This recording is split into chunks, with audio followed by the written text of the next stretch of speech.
É unha empresa cunha longa tradición en Vilaxoán na que traballaron xeracións e xeracións de veciños. Coimbra dedícase ao procesado de bacallau dende os anos 60, unha compañía, din as traballadoras, viable e que estaba a recuperar a súa bolsa de clientes.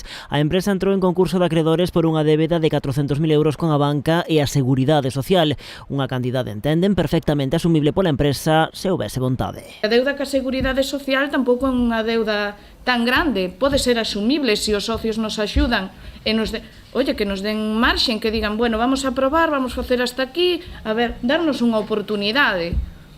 A maioría delas, compañeiros, levan 44, 33... A ver, eu son das que menos levo 14 anos na empresa. A CIG apoia as traballadoras, a Central Nacionalista di que a débeda poderíase reverter mediante unha hipoteca da nave da parcela na que se sitúa a empresa. O sindicato indica que un dos principais problemas da compañía está nas desavinzas entre a dúcia de persoas da mesma familia que compoñen a dirección.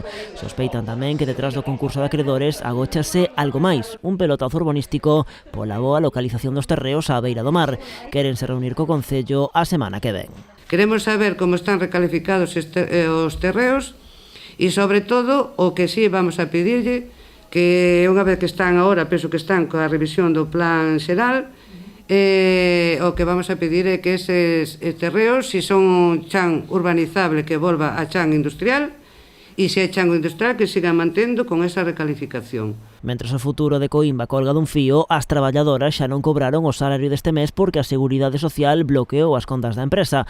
Unha medida, explica a CIG, insólita e ante a que anuncia mobilizacións. Non podemos permitir que un organismo oficial cometendo unha irregularidade, por non dicir outra cousa, vou ser prudente, e unha irregularidade poña en peligro a viabilidade desta empresa. Por lo tanto, a primeira mobilización vai a ser ca Seguridade Social. O vindeiro luns as traballadoras tamén se reunirán co administrador concursal para coñecer de primeira man cal é a situación real pola que está a atravesar unha das empresas do sector máis antigas de España.